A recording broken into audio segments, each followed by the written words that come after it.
Hi, everybody. I am Ryan Mossbarger, and this is... I'm Colin Ketchen. We are potentially your favorite characters from our podcast, Dice Populi, and one person likes bait. One person likes bait. And we're here to answer your most sought-after, burning questions about the campaign. We have a decent-sized list of listener questions, even asking some kind of specific bits about what our characters would do in given situations. But I think the best way to kick this off, Colin, is how are you? I think not a lot. How are you doing? I'm so tired. Dice Populi is finished. For those of you that don't know, Colin, while one of the editors that we have plays bait, is also like the arch DM. I can't remember. You came up with a particular headmaster. I thought was headmaster. Yeah. Hi Ray. Hi in chat. Ray's in chat. So I'm saying hi. So basically, was making sure that if for anybody that doesn't know the basic premise of our podcast, every player is also a DM, and they DM a arc in the campaign. Colin was there to make sure that all of those arcs didn't like step on each other and worked towards what the final goal is, which is us destroying the mage lords and I guess, spoiler alert, killing bait, his character. So yeah, we got some questions about that. It was basically you at the beginning of Dicey Waters, which is the campaign we just finished. You laid out all this world building, and then I just let everyone do their thing and took notes, and then it was my turn to wrap it all up, and that took a long time. And we put out 3 episodes last month. They were all very complicated to edit and score. And we've been trying to we're going to also be announcing a lot of stuff today. For anybody that doesn't hear this live, we're going to be posting the audio of this as a podcast later, but we're making a lot of announcements about what we're going to try to do for the rest of the year. And I'll just be dropping those nuggets here and there in between the questions. So I think first question, I don't think this is anybody's question but my own. How does it feel for this to be finished? I think we all have a sense of accomplishment, but maybe you as the one that was really had their hands on the wheel the entire time, how do you feel? I think accomplishment is the central feeling. There's a lot of my goal editing the final episode, chapter 117, Friendship, was I want to make at least one person cry with this. There's the part of me that wanted that sappy, sentimental, it's the end of the story. But truthfully, it's such a, Josh dropping out so early. The last, for a while, we dropped a lot of our initiatives because it was just a lot of work and we were busy. And this year, I pulled it. I stopped everyone and said, I want to double down on this. And so that's been the last 6 months. So I'm so pleased that we have a finished campaign and the accomplishment is there. It's hard for me to sit in that because of all the shit we're going to talk about today. But yeah, I have so many little secrets in my head that I'm just I get to say everything now. You know? I think I feel similar. This campaign may be my longest running campaign. Yeah. I'm trying to think. We've been doing this since it was 2018? August 2019. We have been playing this August 2019, yeah. We recorded the last episode, I think it was early May, only a week or two before it came out. We recorded it very recently. So this was a 4.5 year campaign. A very long campaign, and it actually it didn't fall apart. We didn't disperse. Nope. We finished the campaign. We finished the arc. And honestly, I don't think this might be a very common. I think this is very common for all D&D or tabletop RPG players. It's very rare that you actually finish the campaign. Life takes over. People drop out. Dungeon master, game master gets busy. And I've had many campaigns that have gone on for multiple years that just fell flat way before the finish line. And this might be my first finished campaign. Not just we ended it, but we worked towards it an actual conclusion. I think having the rotating DMs not only afforded us a lot of interesting story stuff, but it changed the level of investment. And I don't see this question on the list, so I'll just kind of say it.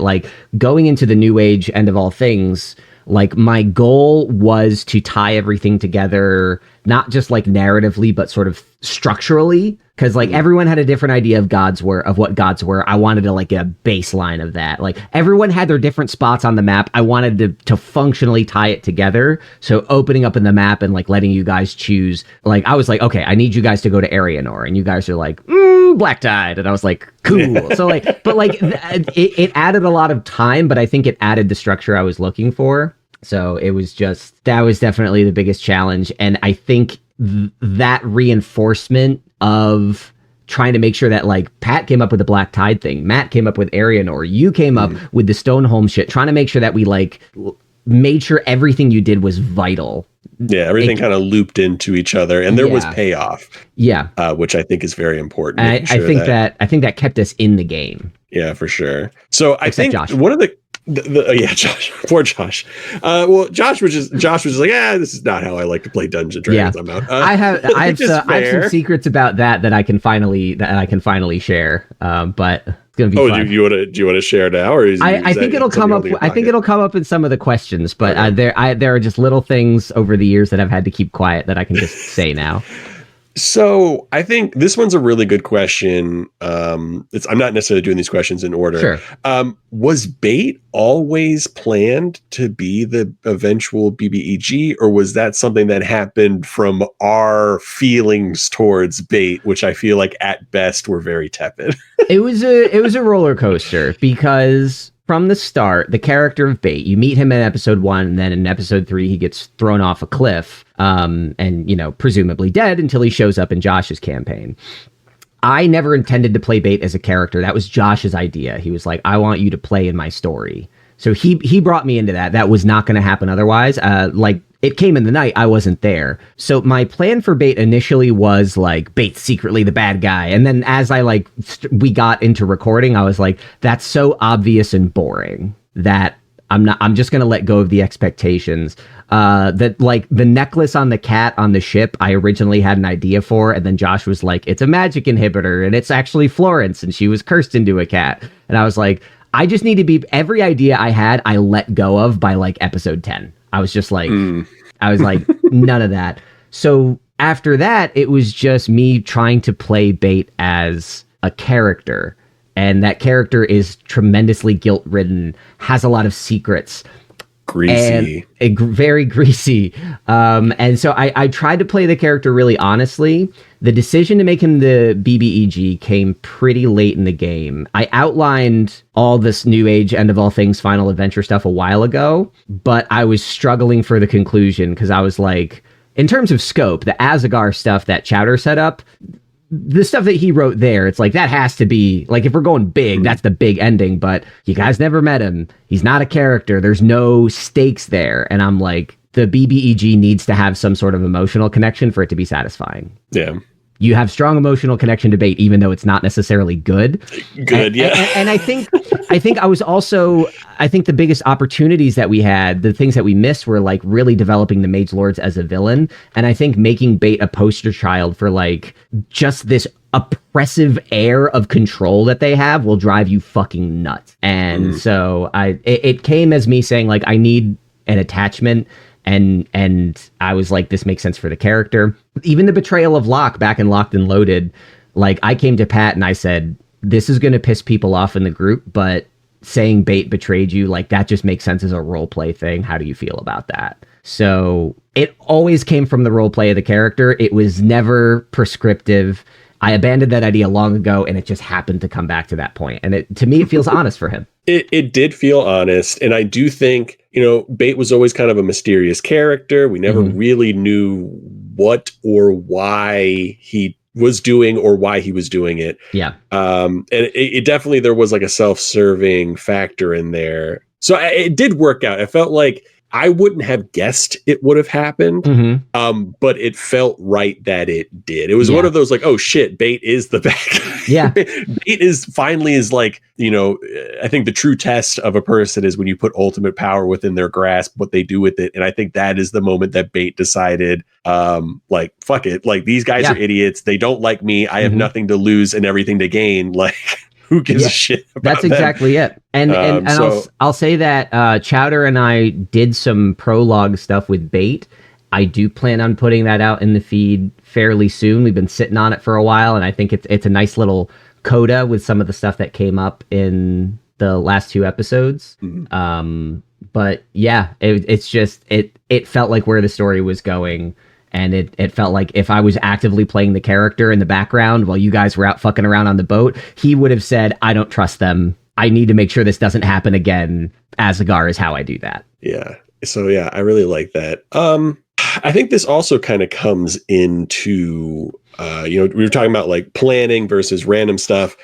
Some people, also, again, spoilers. You can just assume that there's going to be a lot of spoilers being talked about in this. If you've not finished the campaign, maybe not the best episode to start on. A decent number of NPCs died.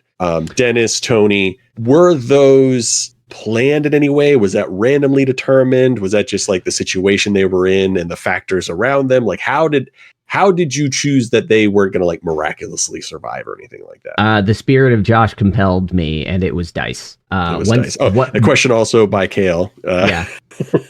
Yeah. And basically what happened was you guys, when I gave you the opportunity to choose, do you risk dropping the tears early or do you help the people in the battle? You made your choice. And I was like, well, I didn't make the choice. Well, no, but like as a party, a decision was made. The consequences were that. And I'm going to tell you this. I tried to kill Bottle Brew so many fucking times, and you guys just didn't let it happen. I thought you hated Bottle Brew more than Bait, but you guys saved him time and again. And when I rolled the dice, everyone fucking died except Bottle Brew. And I'm like, all right, that's it. That's the dice. I think that was the thing. Like, we like to antagonize Bottle Brew because it felt a little bit like for me personally, it felt slightly like a self-insert character. Like there was Bait, and then Bottle Brew also felt like, because there was very obvious like Captain Kirk kind of vibes going on, and then with Dennis in there as well. It's like, oh, so it's Captain Kirk and Spock. Okay, yeah, a little bit. So I was like, oh, that's like funny to make fun of, and that felt like I had to like mess with it a little bit.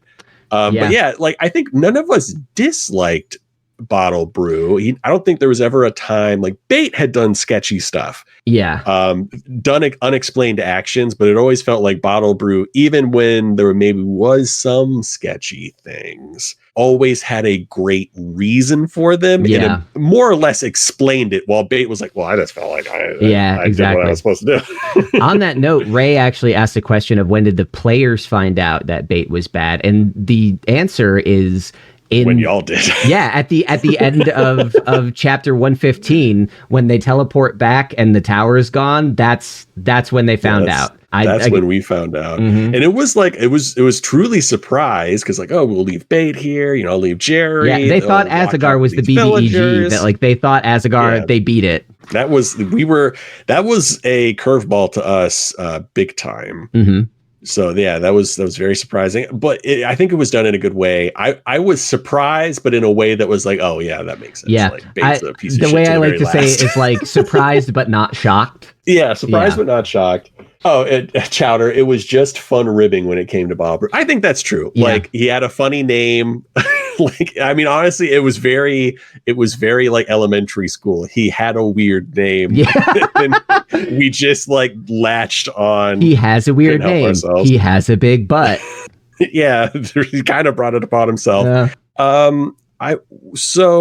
Well, before we bump into the next question, I want to start sprinkling in some of the announcements.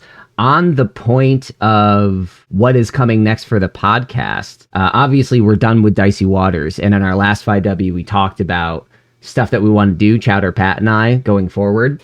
I think to start, I just want to say what we're doing next in the main podcast feed. And I have something planned for this month, but starting in July, we have 3 episodes of a new arc already recorded, where Chowder DM'd a one-shot of a game called Spine of Eternity. And we had 2 guests in that, Imani Bryant and Eva Terra. And Eva is the creator of Spine of Eternity. So we got to sit down with all of them. It's Chowder, Pat, and those 2 guests. And you'll get 3 episodes of that in your main podcast feed. There are more details on what we'll be doing in the future. I'll make sure that's all in a blog post next week. But if you're listening to this podcast, the show is not over. We're prepared to have a lot of fun. Chowder says he's very excited for you all to see it. So that is the first announcement I want to sprinkle in. I've heard cool things about it. I talked to Amani, and they said that they had an absolute blast playing with everybody. For those of you that don't know, Amani is a mod on a Discord for called Historically Black Dice. It's a Discord for Black folks to get together and play games in a safe space. Amani is also one of the coolest people I know. Extremely intelligent. They are, I think, just about to get. They're about to apply for their doctorate. Damn. So, like big brained. So smartest person that's ever been on the podcast. Yeah, by a mile. exactly. Okay, cool, definitely in the running. Yeah. And I'm very excited to hear along with everybody else. I unfortunately, I think I can't remember what I was doing. I may have been on a cruise. You were unavailable. I've been drowning in work, but we already have some other recordings lined up after that. I'm also hoping maybe I can reach out to Josh and see if I can get him to swing back in for something else, because that would be fun. I miss the guy. I haven't talked to him in a minute, and he played a big part in the show. But yes, we have more coming. That's first on the docket, and I'm very excited to actually hit that in the edit. And then after that, I might have a little something coming down the pike. And it's going to be, we're going to play one of my favorite new tabletop RPGs, like new to me. It's been around for a few years. And it's going to be Brindlewood Bay, which is Murder, She Wrote, the tabletop RPG you play. I hope I have the time to do that. I really do. Crime solving grandmas. I've got like a couple of guests loosely that have said yes based upon the time frame. I'm very excited to play with them. I've played with almost all of them before, and they're just so much fun. I can't wait to like get that group together and play. It is going to be an absolute blast. Yeah. I'm very excited. All right. Back onto the track of these questions here. I can answer my part of this question. You might know as the headmaster, were there any backup PCs in place if anybody died? This is also by Kale. No, there were no backup PCs specifically in place. There was antsiness. I think that if I had to like characterize behaviors, I think you as Colt, you just sort of like sunk into that role. Obviously my characters were rotating in and out. Pat was not hooked into Locke, and he was like, if you kill him, I'm just gonna roll up someone else. And he came really close. Like I feel a little like I failed as the DM of the end because nobody died. Like the whole party survived. I did try to kill you guys, and you just kept making the right decisions to save each other. But I think Matt also would have been fine with it. Matt seemed to be the person most averse to like the show side of this.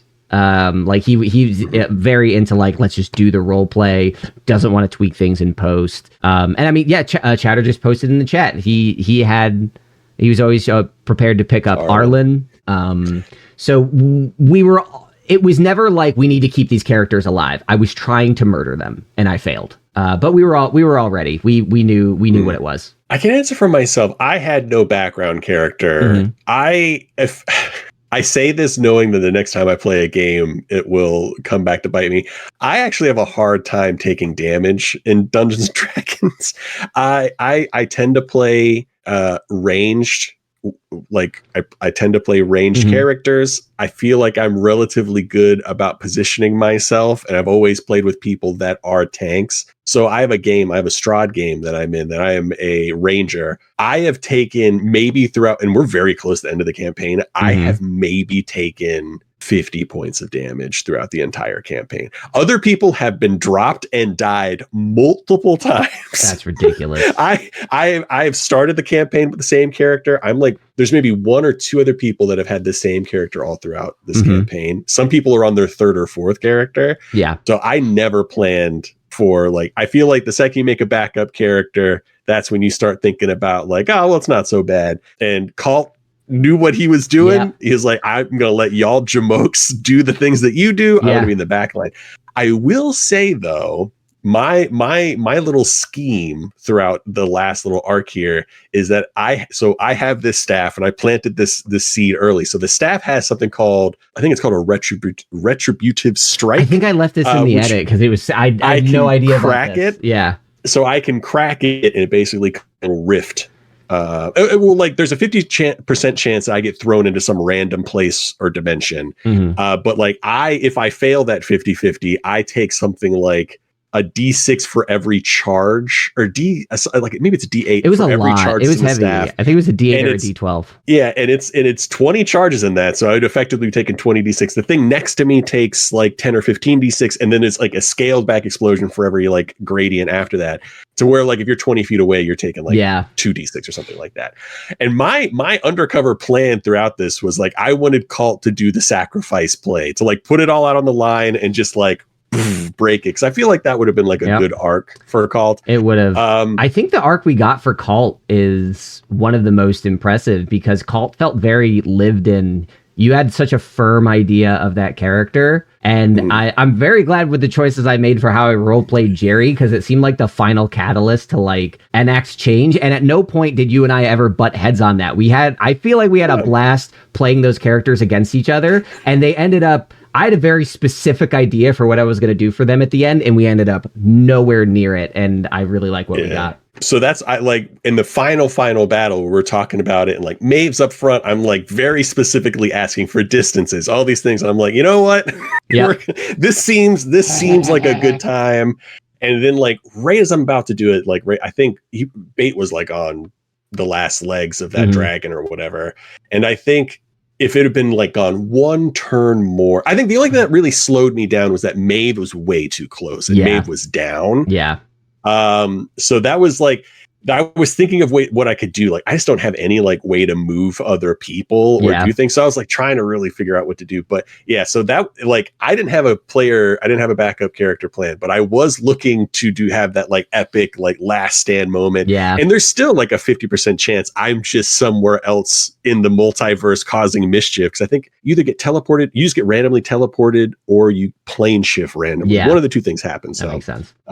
Zed has a little thing. Hi guys, I'm currently in a session for A Curse of Strahd. It's a fun one. But I just want to say thank you for all of those years of fun and amazing moments. Much love. Well, thank you, Zed. That's amazing. We have a couple of questions in here from Zed as well. And Zed's been with us for a long, long time. Real real great guy. Gave some music for our Mage Love episode ages ago. Yeah. So good stuff. Thank you, Zed. That's amazing. You so much. So let's, because Zed chimed in, let's do a little thing. What's everyone's final levels? That's a Zed question. I think I was level 12. It was 12 or 14. I think Maeve might have been 14. Had 14. Everybody else was 12. I think so. Yeah. Maeve, I think, wished to be older. Yeah. That was the wish with Seraphina. But I should have wished for 9th level spells. Yeah.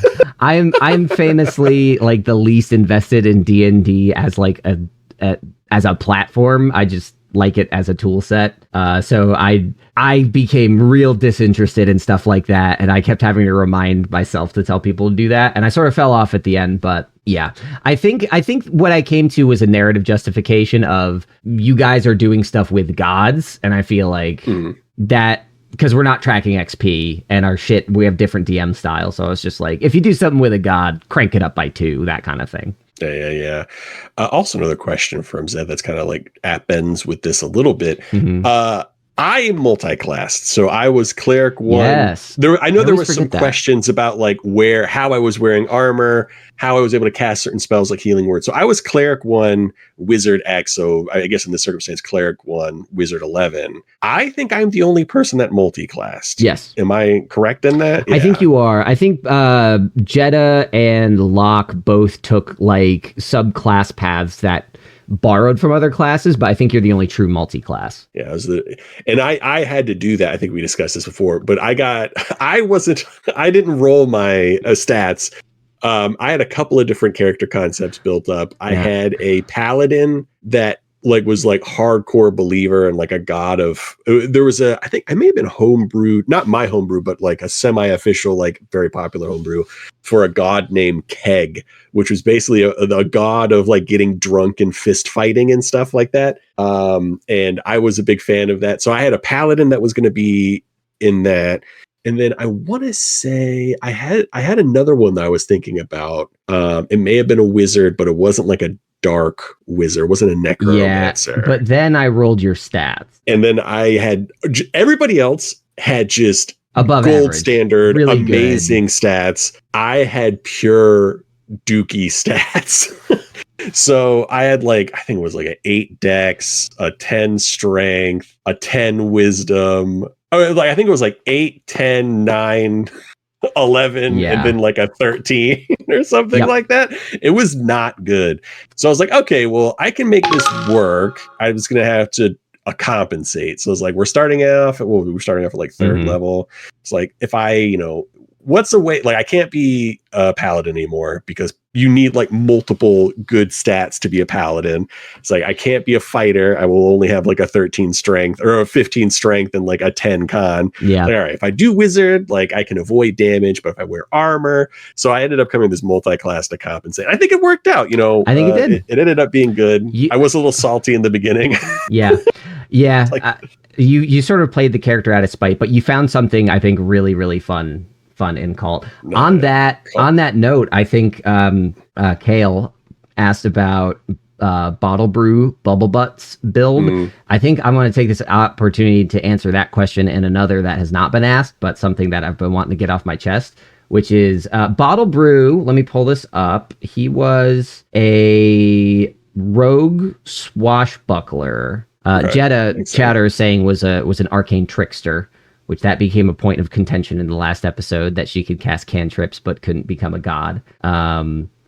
But yeah, Bottle Brew, I didn't have a build for him until Matt's Zula Ragnar Seafoam Glow mini thing. He was like, I want you to play as Bait, so just have Bait get here. And me knowing what's going on in the background, I'm like, I cannot think of a reason Bait would not be in Naranial. That's where Bait is. Yeah. So I'll play as Bottle Brew. And so I just basically rolled up a character. I didn't do it super preciously. I mapped it to how I'd role played the character so far. I never intended for him to be a PC. Bait was a different story. And this is the source of a bit of controversy I hinted at earlier in the thing, in the stream. I always knew that Bait had been around for a long, long time. We didn't have hard numbers, but at the beginning I was like, he's been at Farpoint. This is not new to him. These are not the first people that he's met here. Like, those were some of the core ideas I had in the character. With that in mind, and with the initial thought of maybe he'll be big bad evil guy, is Bait has always been a level 20 character from jump. I made that character sheet 5 years ago, and he has been downplaying stuff. So anytime that he did something that was a little outside of scope, it was on the character sheet I was using. Where this caused some problems is very early on. I was super tight-lipped about how I was doing stuff. I sort of opened up more because of what happened. But as Josh was running the game and Bait fell out of the tree, the edit is pretty clean, but what happened was Josh said, it's 200 feet. He's like, you're just dead. And then I was like trying not to, and any way I said it, it just sounded like, no, don't kill my character, please. I was trying to ask him, could you please roll the damage? Because I have some stuff I haven't told you. With him as the DM, I should have given him that information. But basically, in the middle of that episode, I was like, hey, here's the file. I timestamped it. I swear I'm not making this up. This is his actual health pool. And he rolled the damage, and Bait survived. If Bait had died from that dice roll, I would have stuck with it. Fine. But I put myself in this position where I couldn't say it, and I think that is what pushed Josh over the edge. I believe that in my heart. That is you what broke Josh. I think that I am absolutely to blame for Josh stepping back when he did, because that was a moment where, because of the contrivance of the game, he wasn't playing D&D anymore. He was making a show. If only for that little 10-minute squabble, I think that very much just like soured him on breaking it. Point. So I've been carrying that guilt with me for a long time. It happens. I think especially with the dynamic of shifting dungeon masters and things. I think none of us really had done that before. It was very new to everybody involved. Nobody would have expected that exact thing would have happened beforehand. I mean, like now that in hindsight, it's like, oh yeah, I should have told about my character. But like, I mean, we were I had no idea what I was doing. Many years ago, very new at it. So I understand that. This it might be an interesting thing as like a pivot from here. Did you want to change you changed out of all of us. I think you played the most characters. I know I didn't want to change, but did anyone want to change PCs at any point in the show? I think Chowder has had 2 characters. We've had 2 or 3 as well. I think I played as Bait and Bottle Brew. I think you played as Florence for a little bit. I don't know if or am I making that up? I definitely had to do stuff as Florence in the above boards. I don't think I ran her as a PC. I rolled up a spec sheet for her after Josh introduced that character. But no, I don't know that I played her.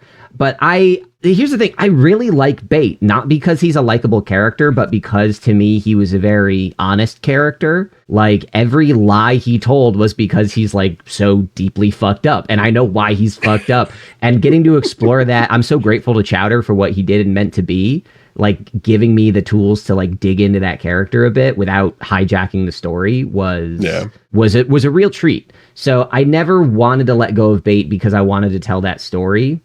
But I was also in the weird spot where I wasn't playing a lot for the first half of the thing. So I think no, that's true. I don't think I never really wanted to switch characters. Like I thought about it. It wouldn't have been like a bad thing.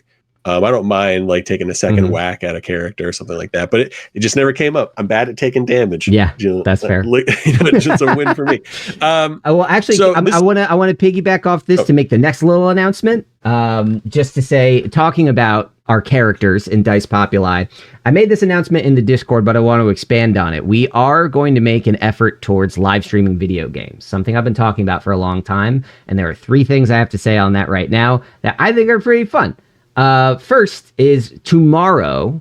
So if you're listening to the podcast of this later, it's already out. June 2nd. Tomorrow, June 2nd, Pat is going to recreate the character of Locke in Baldur's Gate 3 and do a monthly live stream of that. The frequency of that may increase if the interest is there. Right now, it's just a matter of finding the time commitment. But I have one thing to say, and that he needs to do his little New Yorker or New Jersey accent. I think it'll be popular if he does the voice. He is very, very Italian American, like it is. So if anyone's gonna do it and not have it be a problem, it's him, and he can do it well. He's got the soul in his cheese. Every time I told my partner, because she's also very Italian, about the gabagool stuff we would do, she's like, "You can't do that." I'm like, "My mother's maiden name is Romano. I'm like, have you heard of the cheese?" Yeah. Excuse me, I say in like my most fucking like Miss Scusi. But that's just one of the things we're doing. The following week, Chowder is going to be rolling up a version of Jeddah in Elden Ring. And the week after that, I will be rolling up a version of Bait in Fallout 1, which I have never played, and trying to go through the entire mainline Fallout series. Be prepared to be underwhelmed by the sands of time. I don't know how well it's gonna. I've tried playing the first one and I was like, oh yeah, no. I'm hoping it'll be fun to find, because the reason I decided to do that was, 1, the show was obviously top of mind for us, but 2, I was like, if I'm gonna play Bait in something else, he's a scrappy, conniving survivor, and Fallout is like the perfect place for that. So those are 3 things to kill rats. Yeah, so we're going to be starting those. So we'll have one of those each month. Those VODs will go up on YouTube. So each one will just be like its own little series. So another something to throw on in the background. And we're excited to try it.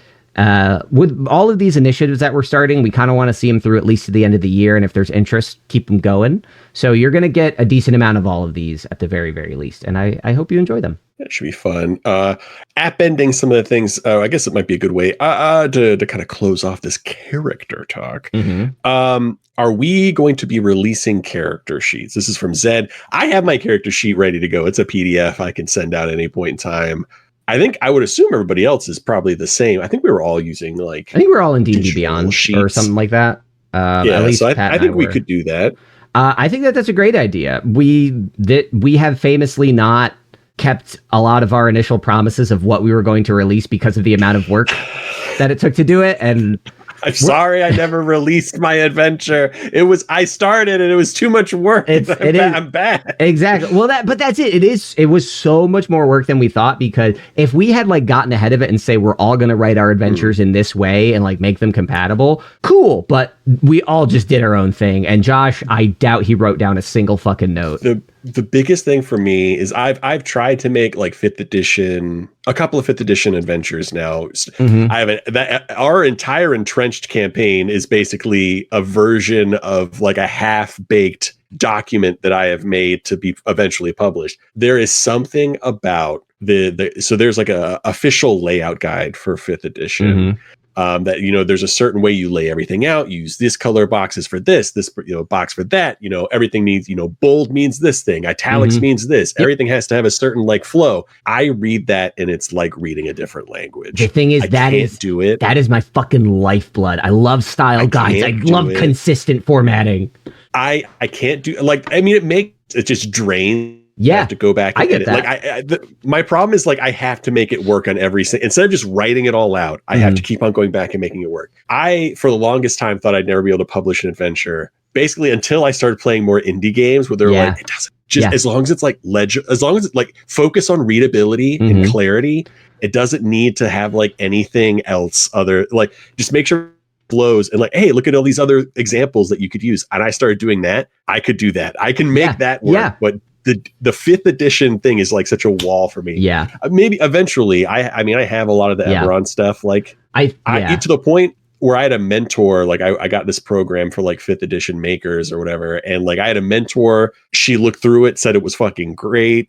And it's like, all you just have to do is make sure it matches up to the guide. And I was like, yeah, I'm going to get on that. Started working on it and just like, I just evaporated. Like I couldn't do it. I would love to one day maybe. Yeah, I'll talk more about this later, but I have ambitions for that. But for now, I think an excellent middle ground would be character sheets. I'll talk to the other folks. I'll see if we can get those out at some point soon. I over the next month, I'll be updating the dicepopuli.com. I've already started, but I would love to put that up there. I think that's a fantastic idea. Yeah, I think it'll be easy too, because we already have them done. So these next two are a little bit more out of pocket.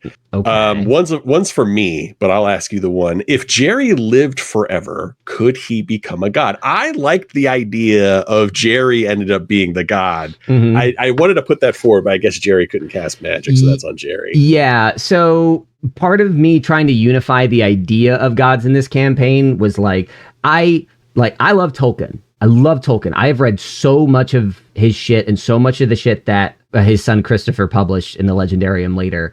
Like at this point, I think I know more about first stage stuff than I do about actual Lord of the Rings. And so the reason I can get into that is generally I do not like fantasy settings very much, but Tolkien has such a rigid logic undergirding everything. So when it came time to talk Galagath stuff, I was like, this is not just flip a switch and suddenly you can do everything all the time. I like the idea that like gods have their specialties and that's for a reason. And Galagath is a broken god. So if he's going to merge with someone, they need to bring something to the table. Like he cooperated with Maeve. They figured out time stuff. And like, that's a little squidgy in the definitions, but like he can't do everything and he needs someone that can do stuff he can't. That was not Jerry. That said, but that said, the technology exists. Jerry is a zombie. We can make him better. We can make him stronger. Yeah, we have the technology. And he could do that. I had a specific idea for Jerry that was tied into his relationship with Cult that could have led him down the road of being a dark god, which was Cult was such... And I haven't talked to Ryan about this at all, so this is going to be news to Ryan right now. But I had this idea in my head where Cult was being such a dick to Jerry, and Jerry was such an insufferable little piece of shit, like a naive, idealistic, no experience, black and white view of the world. And they were just butting heads. And I was like, if this doesn't get resolved, Jerry's resentment is going to bubble over as his powers come forth, and he is going to try to kill Cult. I had like this like like old thing, like you guys on a mountaintop, the silhouette of a knife being rammed into you. Knowing Colt is powerful, that could have easily flipped, and then Colt is forced to kill Jerry. I wanted that drama. Very dark, yeah. Yeah, I wanted that drama. And the idea was, in my head, was if that happens and Jerry kills Colt, Jerry becomes this sort of marauding, like Batman type person that is like trying to like correct the mistakes of his father. And he's already so powerful. Like I had this very specific idea for what could have happened. We ended up nowhere near that. So the answer is yes. If Ryan is right and Colt is right and Jerry lives forever, he could turn into a good version of that idea. But that's the thing. Colt would have had to have been wrong in anything that Colt said. That's the big one. Yeah. Colt was never wrong. Yeah. So go ahead. No, sorry, you're good. You're good. So this one was for me. It says, okay, this is from Sam on the Discord. Okay, not going to lie. What kind of mess would there have been if Ryan Colt had this spell? You can say, so this is a homebrew spell called Carnage. I'll do the Cliff Notes version, but basically within a 1 mile radius around you, you make everybody basically go battle crazy, for lack of a better word. And they begin to like fight. I think so. Let's see the major effects. So people need to make a charisma, intelligence, or wisdom saving throw in a 1 mile radius. On a failed save, they become charmed and entered a frenzy state of violence for the duration. The duration is an hour. So all the creatures that are affected gain advantage on all weapon attacks. All attacks against affected creatures have advantage. Whenever an affected creature reduces another creature to 0 hit points, they gain 5 temporary hit points. While an affected creature has more than half its maximum hit points, it gets basically enters rage, so it has non-magical resistance to non-magical bludgeoning, piercing, and slashing. And affected creatures must use their action each turn to attack the nearest enemy creature they can see. If no enemies are within their range, they must move towards the nearest enemy creature. If no enemies are within sight, they repeat the initial saving throw. Basically, you make like the worst version of a Vans Warped Tour like mosh pit, but in a mile radius. My mind goes to two places there. I'm interested to see what you have to say. I think this would have been a spell that Colt. If this was offered to me, I would have taken it. Yeah.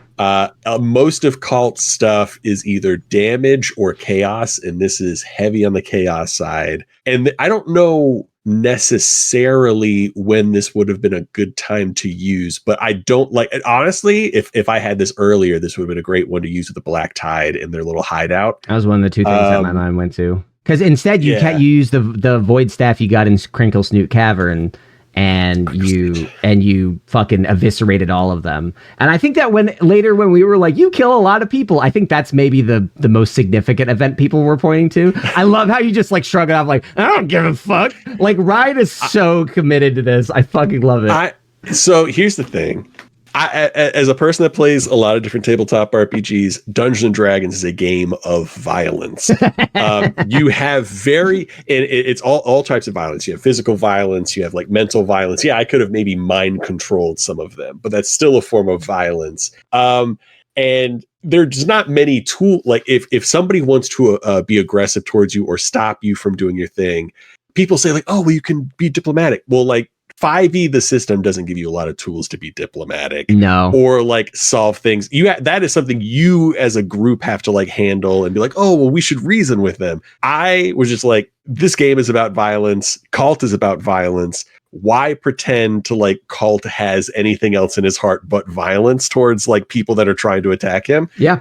He has no charisma. He has no like anything else to handle conflict besides violence. And when you're a hammer, everything looks like nails. And to be honest, all of our adventures, the characters may have had complaints. Oh, you kill people. It's like they were trying to kill us. Yeah.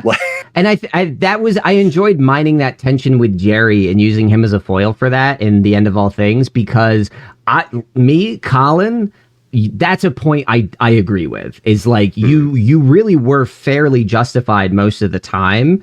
I think arguments can be made about the degree of it. So having Jerry as a foil, because nobody else really confronted you very much about it aside from just throwing shade, and having someone to push at you and like really flesh out that idea felt really good for me. It would have been funny if there was a situation where like a lot of low level, like if we had like a small scale battle with mage lords, And I think if instead of turning into a whale, because that was also, I think, a tipping point. Oh, that was so fun. That was like, you destroyed you killed all those people. I think it'd have been, if like maybe we had that discussion a little before that, Colt would have just like floated in the air and been like, well, nobody seems to want me to kill anyone, so I guess stop that. Yeah. No. Be better. So the other instance that comes to my mind as an opportunity for that is actually a second chance when we were doing the loop through Matt's thing. Because in 2 of those loops, there were battles between the Mage Lord-led villagers of Arianor and what were called the bandits, and later I think I just renamed them the natives of led by Masak. And I think that you guys really took up arms against the Mage Lords there, and I think that would have been a great. That would have been a great. I was ready to drop bodies. That was like, we should get rid of all of them. And then I felt like, and then who was running? Was that Matt that was running that one? Yes, it was. Matt was like, I think Matt was like, we don't have to go. I think Matt was like, we don't have to do fighting again. Like, let's just wrap this up. It's like, there's been enough death today. I was like, no, there has not. He still live. Yeah. That was one of the first like really strong role play moments I think I had with you. Was you were saying like, we need to lead this battle, and like Bait had a counterpoint, and like we were arguing in character, and it felt, I don't know, it felt really grounded to me. We should murder all these people. Yeah. So we're off listener questions. We'll keep an eye out for any more on the various streams. I have Twitch open. I don't know if you have YouTube open. So here's some of my questions, and some of them, there might be some overlap here. So I want to talk specifically about this last little leg, and I think we touched on it a bit.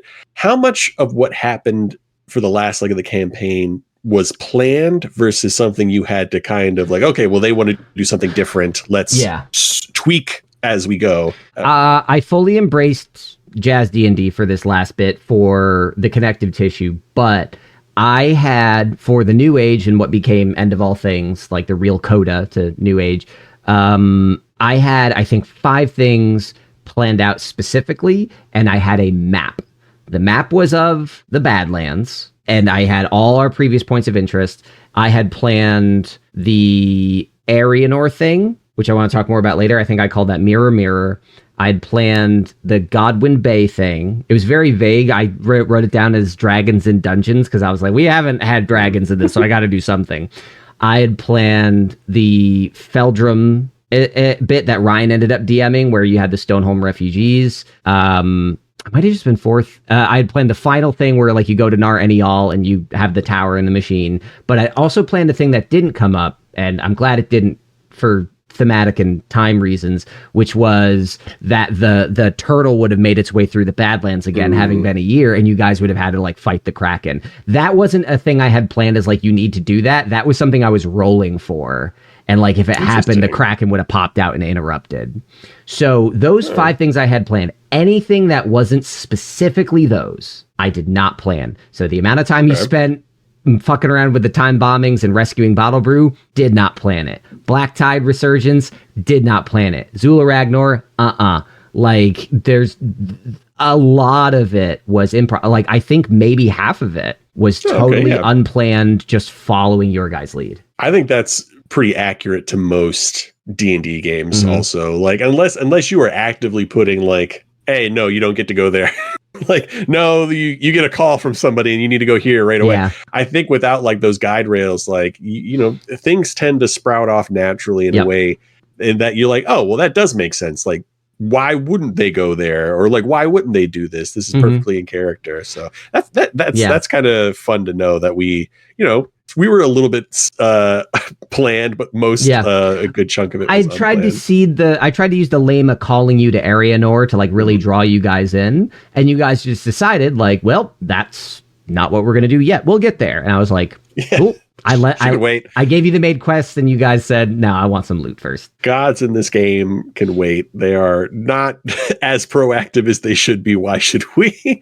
I don't know if this auto corrected or I just typed it in wrong. What was the biggest? It says fireball, but I meant curveball. What was the biggest curveball you got served? And it doesn't necessarily have to be in the last segment. It could be the entirety of the thing. Yeah, I think everything that happened in Trouble in Paradise. That was That was a curveball in every sense. I already detailed the drama of Josh's exit, and that was a curveball. Playing bait, bringing him into the campaign more regularly, I wasn't planning to do that at that point, or role play him. Turning that, I forget what they were, but I had specific plans for that cat on the thing, and then Josh turned it into Florence, and I'm like, that's gone. And then that established the collar, like the magic inhibiting necklaces, and then Edmund fucking died and then quit. That I wasn't DMing that, but that was like Trouble in Paradise forced me to abandon every preconceived notion I have, let go, and only step in where I was supposed to. And writing after that was basically just everything I did was in response to the players. I was like, that's it. Trouble in Paradise, probably the most consequential part of this campaign for so many reasons. All right. I see that. Was it Bloodshot Pollo? Oh, it says message deleted by. Oh yeah, we have a bot moderator, so it was probably someone posting probably a link or something spamming. unkind. Yeah. Good job, bot. Thanks. Yeah, good job, Jerry bot. Next one. So as we discussed before, you were the headmaster, the arch DM. What was the most difficult thing to coordinate between all the different was it like making sure certain themes were interlocked?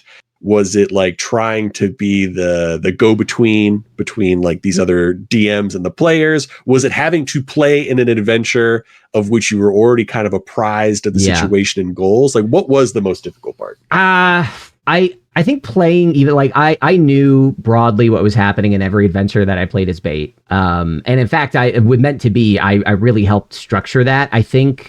But that wasn't really hard for me to play because, again, I felt so true to the character that, like, I was okay siphoning off, if bait doesn't know this, don't touch it. I think what was harder was just the coordination, because that involved, again, the balance I fucked up in Josh's campaign. I think I learned how to do better later, which is ask the outgoing DM, where do you want to land? And then ask the incoming DM, where do you want to start? That was a delicate balance because I had to be careful what I was sharing. Like I had to make sure that I wasn't going to tell Matt, like, okay, Locke's about to get kidnapped, so can you help me get there? I had to I'd figure that out on my own. And so using that, it was difficult because originally I wanted above boards to be like, you guys are returning to the shop and leveling up your spells and buying new things, but they turned into a real narrative necessity of like, I have to do all the lifting. Yeah. And then it also became a matter of making sure that we weren't stepping on each other's toes. I don't remember specifics, but there were times that Chatter was like, I want to do this. I'm like, let's stay away from that because I know someone else is going to do something. And when Chatter pitched Meant to Be, he had said like, I have the idea for either someone hunting you guys or you're flipping back and forth in time. And I was just like, just smush them together.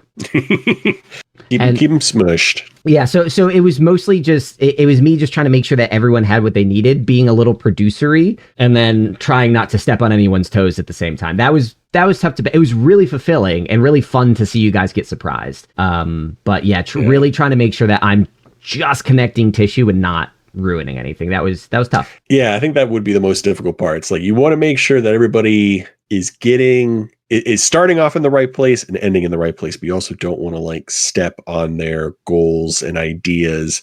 You don't want to flat out tell them no. I could see how that's the coordination, especially considering, so many of us working together. And also like I think nobody really had identical themes in their adventures. That was part of the effort for me, was trying to make sure, like when Chowder said time stuff, I'm like, well, we just did time loops with Matt. So I'm okay paralleling that, but let's really keep this in its own lane. Here's what Matt did. Stay away from that. I did try to get in there like that. You didn't deal with me as much on that because you were first off the rip. Yeah, it was so. Yeah, it was just like, here you go, Ryan, figure it out.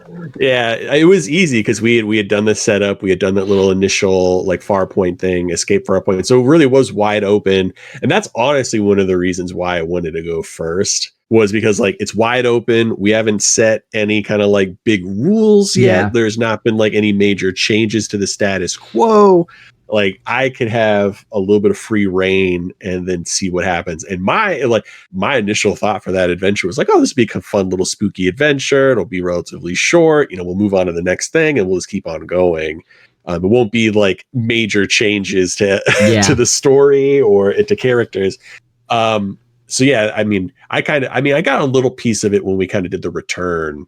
Yeah, you know, with the Stonehome refugees and stuff. So it was interesting to kind of match up with everybody else a little bit and kind of revisit that place and like the aftermath. And I do think it was fun. Like playing with Matt is a blast, and Maeve, I think it was like because I didn't know. I mean, obviously my BBEG and that was a child, so I was like, chances are low that we're actually going to do combat and like this is going to be a fight. But like, it's like it seemed like Maeve very much was like, I don't want to say I'm sorry. I didn't do anything wrong. Honestly, that was so fun to. I was frustrated, and I put that into Bottle Brew. Like I broke character to say like, fucking play the game, dude. It was funny. I was like, oh, we might be going to combat. And I was fine with that to a certain degree. But it was like, it didn't feel like Matt was just being like, well, I don't like this. It was like, this fits so well. It's like Maeve is a kid who doesn't feel like they did anything wrong, it's not technically their fault, but you know, not accidents aren't always something that, something I wanted to kind of like touch on that in that arc was like, just because it was an accident doesn't mean that like you don't have to like apologize. Which felt, and I think that's like that was really good thematic closure for Stonehome.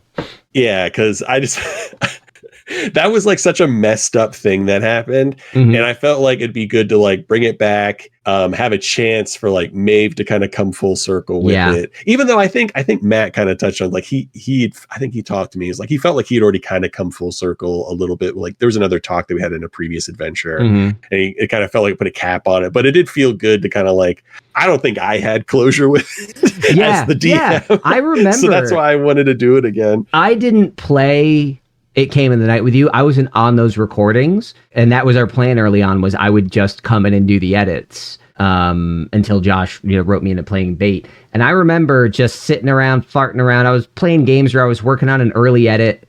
I think I was working on those first edits because it was before the show released. And I just see a message in Discord, I need a fucking drink. And you guys were all like, that was so bad. Like it hit you guys really hard. I think that was like the first time, and I've played Wild Magic, and I've had other Wild Magic sorcerers in games. I think that was the first time that, because there's like 2 of them that can go bad. There's like 2 or because honestly, it's not a bad exchange. There's a bunch that are positive. There's a handful that do almost nothing. There's quite a few that do almost nothing, that are completely cosmetic. And then there's like a couple that are pretty bad for you, but there's only like 3, I think, that are bad for you and everybody else. There's one where you cast a fireball on yourself. That one, even like depending on your situation, isn't bad, but just take draining the life out of everybody around you. First level, it's bad. But by the time you reach 3rd level, it's an inconvenience. But yeah, that was like the one time.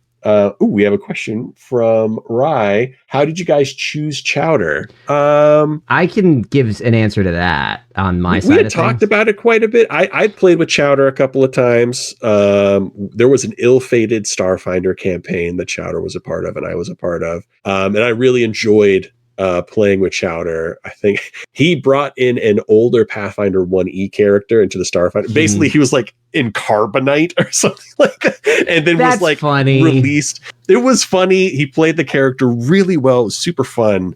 So I was like, when that, and of course we had all done Common Geeking program with Chowder at various points. So on my side of things, what had happened was I knew that working with Chowder on the CGP podcast back when we were doing that was he could tend to get a little timid and like sort of reticent at times. So it never really came to my mind to like invite him into this project. And then Josh and I were doing something. We hosted these like 50, 60, 70 person D&D events at a mall. We just literally took over the cafeteria on Sundays after the mall closed. and like the local Think Geek, we would like drive people in there to like buy stuff. But like I was running tables with like 12 people in it, and Josh was running tables with like 12 people on them, and it was great. And Chowder showed up and ran some stuff, and he fucking came alive in a way I had never seen. And I was like, this game does something to him. And tickles the dog in such a way. I saw it, like I was used to him being like kind of like pretty reserved, and then I watched him run a table and he just like exploded with a life I had not seen before, and that really put him front of mind for me. And we're not a huge thing, so we didn't have like the pull or the money to like try to get someone real, so we had to go in our own circles, and I was like, I think we've got something here. And Chowder brought a lot of really great stuff to this campaign, and I'm really, really happy with it. I sent an email to Abria Iyengar and left on red. I'm sorry. We tried. But yeah, I think we were all really down, and yeah, it was just Chowder. He's a good guy. You know, he's a good guy. He commits to his bits, maybe too hard sometimes, but he fucking commits, and that's not a thing to complain about. On the note of Chowder, I do want to spiral into another little announcement here, which is we tried launching merch in the past. That sort of fell off again because of work, but Chowder and we think we've cracked the code. So starting next month, I'm shooting for June 5th here when this episode drops. DicePopuli.com/store. We're moving from Redbubble to Printful as a print-on-demand service. I have revamped all of the logos, and Chowder has created 2 new artworks. One for the End of All Things as like adventure art that you can buy as a print, as well as a friendship artwork of Maeve with the friendship that will be available on various merchandise. So that is going to be available. Those are going to be available starting around when this episode comes out. Hopefully I can get it together by then. But we are also committing to at least every 3 months introducing something new. This will mean that patrons will get like first run at new merch. Patrons, we're also going to try to set up discount codes, so people that subscribe on Patreon get a little percent off of that. And then every 3 months, rotate in something new, ideally partnering with artists in the community and making sure that whatever our revenue split is, that money is going to whoever does it. So if I make it, cool, I get some. Chowder's going to get some for these. And if we commission something, make sure that we're paying them fairly and hopefully get some outside voices, because we've gotten such tremendous fan art over the years. If we can leverage that and reward people for it, I think that's great. But you'll have several new artworks in the merch store soon. Thank you, Chowder, for helping me put that together. I think the next one I want to roll out, I want to finish building it in Incarnate and then commission like a real nicely done map of the Badlands. And you can order a big thing of that. But we also have a bunch of character ideas for stuff like Cult and whatnot. So that's going to be big. Bunch of boudoir shoots for Cult. I think I had an idea of something like "Don't talk to me until I've had my like murder" or something like that. Like I don't remember what it was. It's something like that. But Cult's a fucking a rich bed of soil. It's a good guy.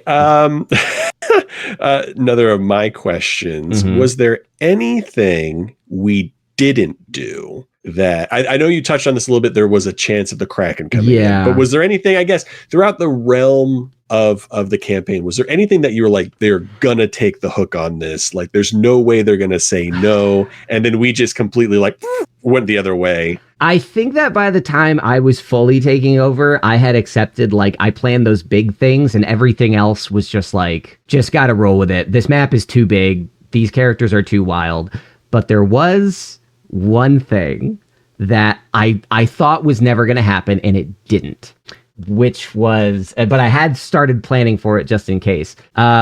We'll talk more about Mirror Mirror in a little bit, which was the revisit to Arianor, where you guys had to figure out the divergent timelines.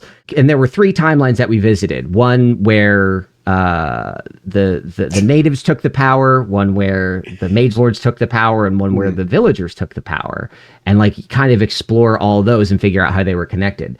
There was a 4th timeline that was not discovered, that would have been discovered by a random die roll, which was a timeline where the Breadman took the power. Oh, Breadman. That would have been a good one. Yeah. I would have liked that a lot.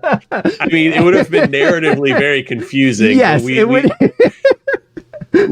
We really set it up. We really set up. I mean, if there's one narrative thread that I guess we didn't wrap up into the ending, it was the Breadman. Yeah. It would have been funny if, like, we had never, like, if we had never seen one of the gods, and then I always get them confused. Is Asgard? Asgard's the one that you killed. Asmagath was the one. If we had killed the dragon and then it had turned into Breadman, I think that would have knit that really cleanly. I think that would have been perfect. If we can retouch that in post, I think that would be perfect. Oh man, when I'll edit together an abridged version of the show, and I'll make sure I squeak that in. There's Breadman. So people who listen to the Redux are like, "That was a weird ending," and real fans are like, "What are you talking about?"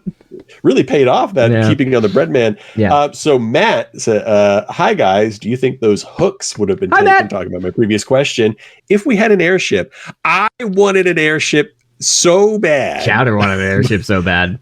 But it was one of those things that felt like we're locked into this nautical theme. Yeah, you gotta kind of keep it. We weren't actually doing that much like travel. I guess like timing came in a little bit. The once we hit New Age between the islands. But yeah. So this actually ties in very nicely to the question you just asked, talking about unrealized plans, which was I had the idea of an airship in my head from the beginning. Like as soon as Josh introduced the friendship, I was like, of course this can turn into a friendship. That got fleshed out with the Tide Pod, which is like you need to know how to make the thing in order to transform into it. So when you guys asked Serafina that question, to me that logic was already established.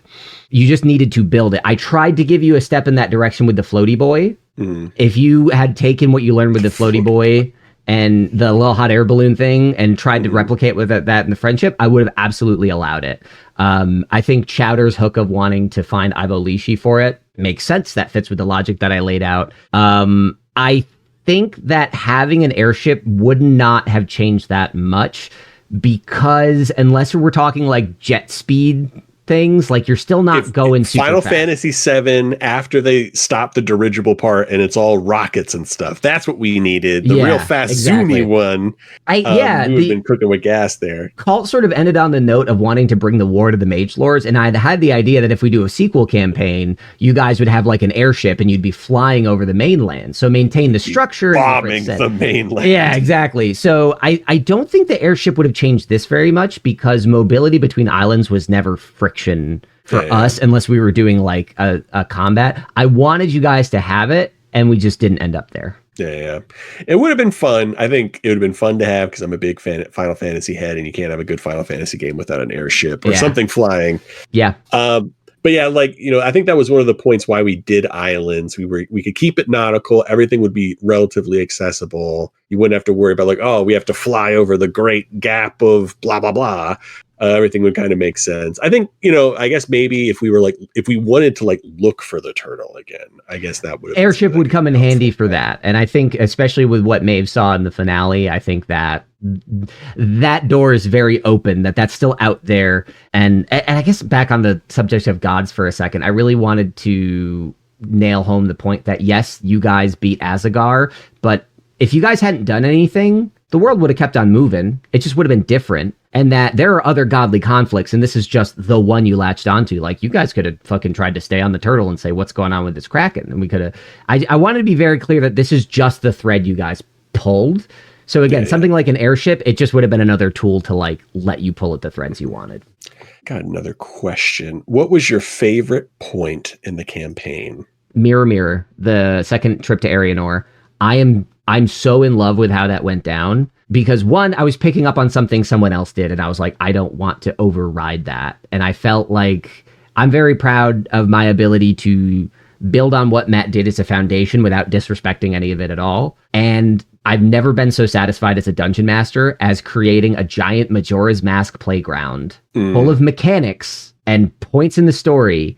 And I didn't change any of them once we started playing. And it was just letting you guys figure out the puzzle of Arianor. And you did. I created this big puzzle and I watched you guys figure it out. And I felt so gratified. That was wonderful. It's hard to say. We had a lot of good moments. There was a couple in Pat's adventure that I really liked. I think if I had to narrow it down, there was that one puzzle that Pat had. You love the fish puzzles. Honestly, like I think about that puzzle, that puzzle that he had was so much fun. like, it was, I think it was like the perfect level of difficulty where it was like, oh, that's clever. And then like you get it. But it wasn't like, oh, you have to do the same thing like 20 times. It was like perfect level of clever. I think that is one of my favorite moments. Honestly, Maeve doing the wild magic search. I think that's one of my favorite, not necessarily in like, ooh, that was such a fun moment, but it completely changed the tempo. I think I learned a lot about like how to handle situations like that from that. Like it was a great learning experience. Yeah, it was a great learning experience. And I think it was just like, it is something that I have brought up, like when people talk about like, oh, what's like the biggest curveball? Oh, what was like the wildest thing that's happened to you? I consistently bring that up. Yeah. I think it is one of like the biggest curveballs I've been handed. And I think it was a great learning moment for everybody. Yeah. And not even in just the game, but also like the afterwards, when we were talking about like, is everybody okay? Like, do we need to take a moment? Do we want that to happen? We can roll that back. Like, I think it was a great moment for like communication that everybody had. I think it was a really good moment for like the story, unexpected storytelling that was not planned. So that one, I think it really, I think that was, if we're talking individual moments, that was pretty foundational because it shook all of us loose of what our expectations were. Yeah. And since then, I think we've gotten very good about like checking in with each other. Like, how was that session? Are you comfortable? And sometimes there are jokes that like went too far in certain directions where we're like, okay, I'm in the edit. Should we take this back? Like, what are you guys comfortable with? Like, I don't think there's anything that's gone out that didn't get everyone's stamp of approval in some way. We got really good at having that atmosphere. So that was, there might be another moment. I mean, I thought it was really funny using it was pretty recent. What was it, the invisible barrier thing, and then forgetting that I was concentrating on fly, and then Locke falling out of the sky, and then the dragon hitting over invisible wall. That was so funny and completely unexpected because it's just like me being a big battle, not thinking all the way through, panic, like, oh, like this is a great way to like fuck with the dragon, but Locke is gonna drop out of the sky. I think part of the frustration and the surprise was so it's out of character for you and Matt in particular. Like, you guys are really buttoned up about what you're doing with your characters and spells. To see you make that high stakes a goof caught me so off guard. And editing that, I went through that pass in the edit so many times, just cracking up. Pat got so mad at you. He got so mad at you. Yeah, I completely forgot. I was like, oh, I'm flying. But oops. I turned that into one of the little videos that went out on social media of him just saying, you stupid bitch, over and over again. This is maybe a good joiner with the favorite point. This is not necessarily maybe your least favorite point, but if there was something you could change at any point, juncture, scenario in the campaign, what would it be? And it could be nothing. I think what I wanted, I don't want to change anything mechanically. I think that in terms of playing the game, I really like where we all landed. I would have liked to see narratively what would happen if one of our main PCs like died, aside from Edmund. But again, the dice did what the dice did. But the thing that I kind of regret the most, and I tried my best to fill some of this in, was the lack of development of the Mage Lords as a threat. And I think the solution I landed on was the Mage Lords aren't actually everywhere, but they're just this lingering idea. And I really leaned into the thought that the potency of their power is that they don't have to be everywhere to be a threat. Like, it is what they do to people emotionally that makes them so fucking evil. And that was kind of a Band-Aid. I like that theme, but I think what would have been stronger is if we had figured that out beforehand. I would like to have developed the Mage Lord threat earlier in the world building, so that by the time we got to Strauss, we would have context for like, why is Strauss weird and different as a villain in a second chance?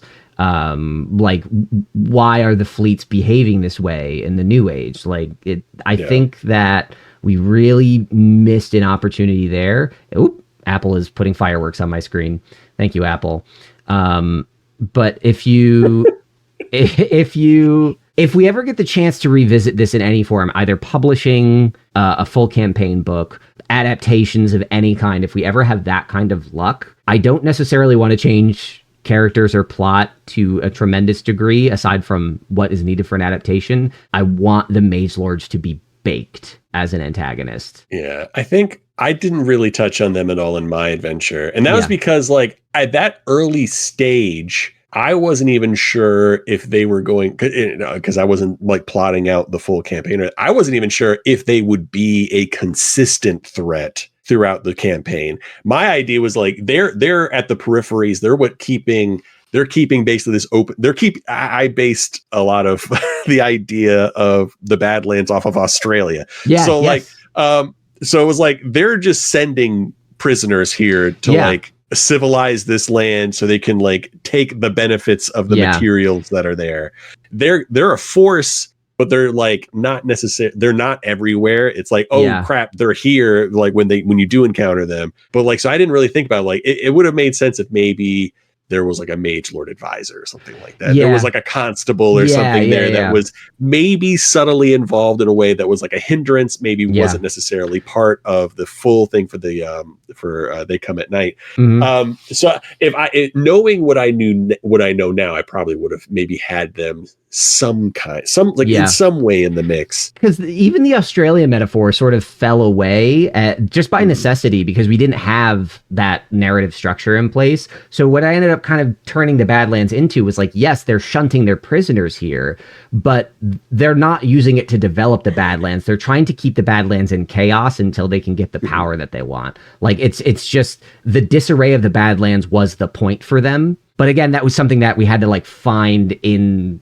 the adventure, and that was not the intention going in. I think that is the difficulty of the format of having it kind of, because we have a thing, nothing's really canon until it's spoken aloud. Everybody has their own like viewpoints on like how this works. And I think that's one of maybe the hard parts of that format is like, at the beginning, when you're the first couple people doing it, like it's a lot of stuff in the air, and then as it goes on, people are building off top of you, but they're doing their own things, and all of a sudden like you're going here, and then the tree branch goes all the way over here. So but I think it's still interesting, it's still fun. I think there's a lot of lessons learned from this format. Like if we were to do it like this exact format again, I think there's a lot that we could take away from this. I think that we would know what to build beforehand and what to leave open. I learned a lot from it. Ray has another fantastic question. Along those lines, did you expect Jerry to become a lasting character?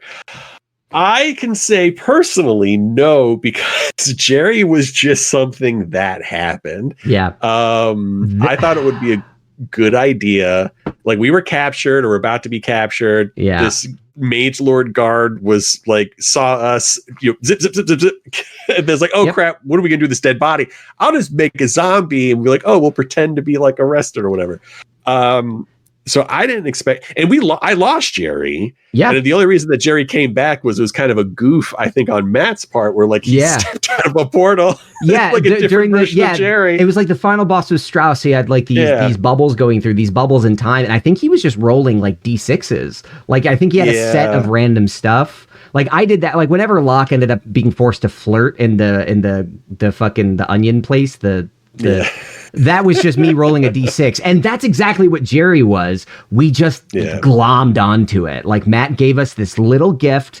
It was not supposed to be anything. And at the end, Jerry turned into the foundation of Cult's development and the realization of his initially stated fantasies. Yeah. Like I mean, I think that was right around the time too that I got like Ray's Dead or whatever version of it was like Ray's Undead. So I really wanted to use it. I always thought of Cult as having like a crew of undead around. Like when the first conception of Cult was that he was like the Bone Master. He was I always pirate. remember that name. I almost said it in the finale, but I'm like, that doesn't feel right anymore. He was, and his thing was that he was a pirate and that he had like a skeleton crew and like had a bony ship and like was kind of, that was his thing. He was like moseying around the Badlands in this giant, like you were the only one that knew how to run a ship. Yeah, so like there's some vestiges of that, but by the time like we got past, playing the first couple rounds of the character, I think I was like, Bone Master sounded kind of funny, but not in a good way after like the second time saying it. So there was always this idea, and I brought some of those things forth. So like we had the skeleton crew on the ship, Jerry was obviously a big part of that. So that was like some of those things like coming forward that I really, necromancers are such a weird class in 5e. They're not particularly built well to do the thing that they're designed to do. Because they sacrifice a lot that other subclasses get to be like, oh, well, you can raise dead like a minuscule bit better than literally anybody else. And that was the foundation of the little prologue that you and I did with Call, is you told me what you wanted to explore. And I was like, well, how do I do this? And I read all the spells for it. I'm like, oh, these spells are very prohibitive. It just, what would happen if you fucked up a spell? And that just kind of became the narrative thread we pulled at. But yeah, no, I like that truth that you had to grapple with that changed your character literally informed how I wrote that entire one-off adventure. But yeah, so Jerry was definitely not meant to be a lasting character. I'm glad that we did find Jerry, because I think I got very attached to Jerry. It was a good foil for like comedy, because Jerry is literally like the was like a good, like if the Penn and Teller type of thing, Jerry was the silent sidekick basically that I could basically put all of my stuff onto in a scene. So that was always fun. And I think everybody realized how the origin story and how we treated Jerry was very funny. So it became like a bit of a fan favorite and just stuck around. I mean, our bot on the Discord is called the Jerry bot. Yeah, and everything, I was talking to Pat about naming our Twitch bot also Jerry, but now that Jerry's more realized, maybe we go back to Uge or something, or Zula. I don't know. But I only have a couple of minutes left. I have one question left, unless you have something else. No, go for it. Hit me.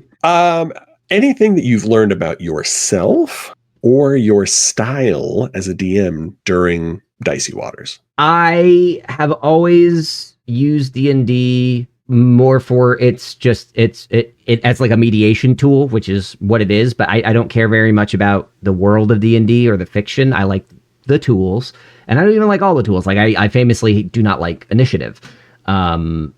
Like necessary evil. So I think what I learned about myself is that if the way I like to DM now is I like to do the groundwork. I like having a map. I like knowing the places on the map. I like knowing the important players, what things I might need to prep for, and then just letting it rip. Not quite fully jazz D&D, maybe jazz D&D, and that with jazz you need to have, a pretty, you all need to be on the same page with some like fundamental theory. But the rest of it is vibes. So that's all that the reason New Age End of All Things took as long as it did is because that's what I did. I built the map, I built 4 encounters, and I said, go. Yeah. And that was it. And that's really how I like to do it. And I think that it gave us what we needed. Too much of it, but but yes. I agree. I think my early days of playing, especially as a dungeon master, I was very much like, I need to write all this stuff out. I need like speeches. I need dialogue. I need to plot out exactly what everybody is doing. And by the time we had started my arc, I was like, oh, well, I'm just going to make like a bit of a playground. I'm going to like, there is a story happening, but the original intent was that like, oh, like this thing was going to be happening, and then they were going to have to like figure out a way to like trap the monster. And there was a lot of things they could do to do that. Yeah. But I think the thing I've learned the most is jazz DMing. I really like that style. In the same way, like I'll still do quite a bit of prep, but it's all world building. It's like, what do I want out of this world? Who are the players? What are the cool, interesting bits that are going to be the most interesting things to present? Yeah. And I think I learned that. And then, playing with all these other dungeon masters and stuff, I think I've picked up, obviously jazz DMing from Josh, but, picked up little bits and bobs from everybody. I think, handling, prep certain ways, like how you handle interpersonal encounters, how you handle like time related things. I've always had, I think, time travel and time loops are always very complicated to do, but playing in them, it's like, oh, okay, well, this is a really good way to do it. So I feel like I've learned just so much. I think that's the best way to learn is like being under, if you are forever DM and you only play your own games and you never really switch up your players, you learn how to be yourself, but you don't learn from others in the same way. That was a huge part. I think I'm so grateful for this format. Like I have a hard time imagining doing a 4-year campaign where you don't rotate DMs, because being able to like get out of the driver's seat and being able to learn from you guys, or I do something and so often you guys would check me and say, that's not how this works. What is the implication of this? And it was never hostile. It always felt good, well-intentioned, and we were all contributing towards something where if you had one DM and it's one DM rules, But again, the idea of having us all be DMs made us invested in this differently, and it changed the way we work together. And I don't know if I'll ever have this experience again. I'm so glad that we did the whole thing and we saw it through. I will always be proud of this for those reasons. It was a definitely first full campaign, first podcast campaign. It's definitely one for the books. I think we're running out of time. I think we have like 3 minutes left. Mm-hmm. Is there any last little nugs of news or anything else you want to hit on? Well, I have a few more news things. I have a whole list of announcements that we're going to be making. The day that this comes out, I'm going to try to have that up June 5th, dicepopuli.com. I'm really trying to make that a great one-stop shop where you can get to the Discord, the Patreon, the Twitch, everything. But there's going to be a blog post there about what we're doing, not just with podcasts, not streaming, but stuff on Patreon, stuff about moonshot ambitions that we have, things that we're going to be changing in terms of community events and things like that in the Discord that I'm working with Ray and Kale on. We're really trying. I think I was always daunted by the amount of work it would take to make Dice Pop a real thing. And maybe it's a little late to try, but our campaign is in the can. I'm so proud of it. And we're going to try now. I'm really excited to share that with you guys. And this has been, I will always, like, I used to do theater in high school. I've worked on TV shows and stuff. Like, I know what it's like to end something and be like, that was cool. This feels like one of those that's like, this is the core memory. Yeah. This was wonderful. And I'm so thankful to everybody that like came along for the ride, and Ryan, to you and everyone that like did it with us. Like, this world would not exist without you. And you watched me break it in front of you a million times, and we just had such a good time. No, it was a great time. I mean, there was a few times, I think there's a couple of moments in like Chowder's game where I was like, this is not the fucking world I wrote. No. They're just like, what do you mean? What the hell does this mean? But I think those are also good things, because if I did know how the world was, then there'd be less surprises. So I enjoy the fact that it became so much more and so different than what I like wrote out. Yeah, it was wonderful. So wonderful. Been a blast. So thank you, everybody that did tune in. Everybody that's listening to this later, I hope you enjoy it. But you can find us now on Twitch. You can find us in your podcast feed. I'm going to try to make sure there's stuff on YouTube, stuff out on social media. I just want to make sure that Dice Populi, Dicey Waters will always be what it is, but I want to make sure we keep just being a nice place to learn more about games and try stuff in a new way. Ryan, thank you for doing this with me. And of course, let me put this together.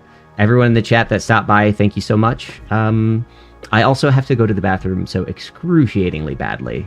So the timing to wrap up could not be better. Perfect. Yeah. All right. But yeah, this was great. And I hope everybody has a great day. All right. Bye, everybody. Thank you for watching. And we'll see you for Spine of Eternity in just a couple weeks.